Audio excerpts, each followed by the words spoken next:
Gold hub తాకట్టులో ఉన్న బంగారాన్ని విడిపించి తిరిగి కొనుక్కోబడును. For more details 7997990027. ఆధాన్ స్పెషల్ స్టోరీ. ఊహకందని నేరాలు, చరిత్రలో దాచిన నిజాలు, అంతు చిక్కని రహస్యాలు. సబ్జెక్ట్ ఏదైనా వివరంగా విశ్లేషణాత్మకంగా అందిస్తా. సమ్మర్లో అలసిన మన హృదయాలను తడిపే తడి చినుకు మాన్సూన్. వేడి వాతావరణాన్ని చల్లబరిచే తొలి వర్షం మాన్సూన్. అసలు వింటుంటేనే ఎంత బాగుంది కదా. మరి మాన్సూన్ని ఎక్స్పీరియన్స్ చేస్తే ఇంకెంత బాగుంటుంది కదా. ఇలా మనం మాట్లాడుకుంటున్నామో లేదో మన దేశంలో అన్ని మేజర్ సిటీస్లో మాన్సూన్స్ ఎంటర్ అయిపోయాయి.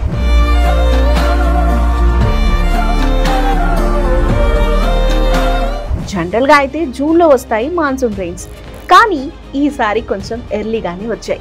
టెంపరేచర్స్ని తగ్గించేశాయి, వర్షాలు వచ్చాయి. చినుకులు పడుతున్నప్పుడు ఆ తొలకరి చేసే శబ్దానికి మనసంతా పులకించిపోతుంది. అంతా బాగుంది, కానీ చినుకు పడిందని సంతోషించే లోపే, మనసు తడిసిందని ఆలోచించే లోపే బురద కనిపిస్తోంది. కొంచెం ముందుకు వెళితే చెరువులు దర్శనమిస్తాయి. అదేంటి, ఇంతకు ముందు ఇక్కడ రోడ్డు ఉండాలి కదా అని సర్ప్రైజ్ అయిపోతాం. తర్వాత షాక్ అవుతాం, ఆ తర్వాత బాధపడతాం. ఇదంతా మెట్రో నగరాల్లో జీవించే వారికి కలిగే మొదటి మాన్సూన్ ప్రక్రియ. మన దేశంలో మాన్సూన్ అనగానే ఒక రకమైన పులకింత, కేరింత, అంతలోనే బాధ. ఒకవైపేమో వర్షాలు, పచ్చదనం, పిల్లల కేరింతలు, జలాశయాలు నిండటం, రైతుల ఆనందాలు. కానీ అదే సమయంలో మరోవైపు చూస్తే వరదలు, ట్రాఫిక్ జాములు, మునిగిన రోడ్లు. ఈ రోజు మనం ఈ సమస్యల వెనుకున్నటువంటి వాస్తవాలను, అసలైన స్టాటిస్టిక్స్ ని పరిశీలిద్దాం. 2025లో మాన్సూన్ 8 రోజుల ముందుగానే వచ్చింది. ఇలా రావటం 16 ఏళ్లలో ఇదే మొదటిసారి. సరే, వచ్చింది, బాగానే ఉంది. ఇది శుభవార్తలా అనిపించవచ్చు కూడా, కానీ నిజంగా ఇది అలాంటిదేనా? మన నగరాల పరిస్థితి చూస్తే అర్థమవుతుంది ఇదెందుకు మన నగరాలకి సమస్యగా మారింది.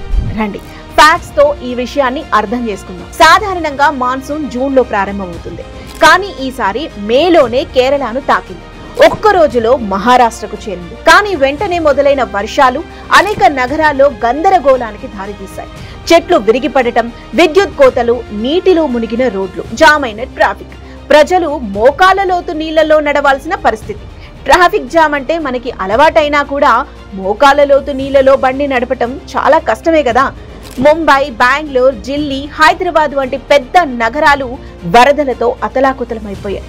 బీఎంసీ రిపోర్ట్ ప్రకారం ముంబైలో మే 23న భారీ వర్షాల కారణంగా 200 చెట్లు కూలిపోయాయి. 50కి పైగా విద్యుత్ సరఫరా సమస్యలు నమోదైపోయాయి. ఇక బీబీఎంపీ డేటా ప్రకారం బెంగళూరులో ప్రీ మాన్సూన్ షవర్స్ వల్ల 10 ప్రధాన రోడ్లు మునిగిపోయాయి. ట్రాఫిక్ 4 గంటల పాటు స్తంభించిపోయింది బెంగళూరు లాంటి నగరంలో. ఇక న్యూఢిల్లీ, మన దేశ రాజధానిలో అయితే మే నెలలో 150 మిల్లీమీటర్ల కంటే ఎక్కువ వర్షపాతం నమోదైంది. ఇది 20 ఏళ్లలో అత్యధిక వర్షపాతం. ఇప్పుడు మనం ప్రధాన నగరాల్లో పరిస్థితి ఏంటో డీటెయిల్డ్ గా చూద్దాం. ఇందులో సమ్వాట్ బెటర్ అని అంటాను హైదరాబాద్, అదెందుకో కూడా ఈ వీడియోలో చెప్తాం. ముందుగా ముంబై, డబ్బున్న నగరం, డ్రైనేజీ లేని దుస్థితి. ముంబై ఇండియన్ ఫైనాన్షియల్ క్యాపిటల్, లగ్జరీకి కేర్ ఆఫ్ అడ్రస్, భారతదేశ ఆర్థిక కేంద్రం. జీడీపీలో 6% కంటే ఎక్కువ ఈ నగరం నుండే వస్తుంది. కానీ ఓ చిన్న వాన పడితే కూడా ఇక్కడ దారులంతా సముద్రంలా మారిపోతాయి.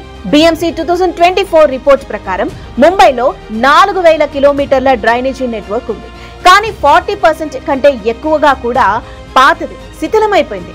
ఇక మే 23న వర్షాల్లో అంధేరి, కుర్లా, సియాన్ వంటి సబ్బర్లు నీట మునిగిపోయాయి. హిందూ మాతా జంక్షన్ లో 2 అడుగుల నీరు నిలిచింది. మహాలక్ష్మి రేస్ కో స్విమ్మింగ్ పూల్ లా మారిపోయింది అక్కడ. ట్రాఫిక్ అయితే వరల్డ్ రికార్డ్ స్థాయిలో జామ్ అయిపోయింది ముంబైలో. లోకల్ ట్రైన్స్ ఆలస్యం అయిపోయి, మెట్రో స్టేషన్స్ కొత్తగా మొదలుపెట్టినటువంటి 37 కోట్లకు వేసినటువంటి ప్రాజెక్ట్ వర్షానికి మునిగిపోయింది. ఇక లోకల్ ట్రైన్స్, ఇవైతే ముంబై నగరానికి జీవనాడి లాంటివి. అవి కూడా 6 గంటల పాటు ఆలస్యం అయిపోయాయి. 20 రైళ్లు రద్దయిపోయాయి. ఈ సమస్యలు ముంబైకే పరిమితం కాదు, ఇతర నగరాల్లోనూ ఇలాంటి పరిస్థితులే ఉన్నాయి. ఇక బెంగళూరుకి వెళ్ళిపోదాం. టెక్ హబ్ కాదు, ఇది బోట్ హబ్ గా మారిపోయింది.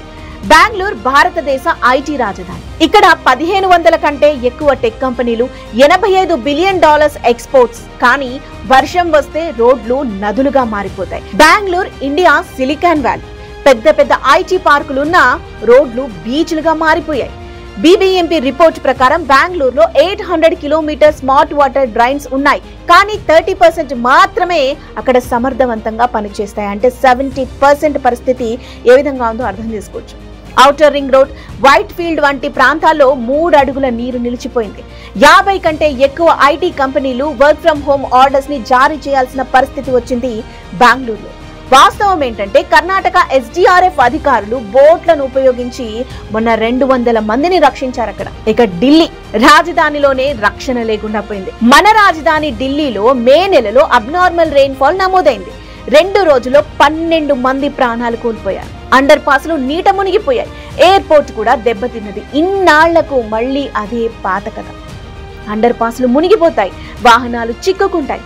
ఐఎండీ రిపోర్ట్ ప్రకారం మే 2025లో 153 మిల్లీమీటర్ల వర్షపాతం నమోదైంది.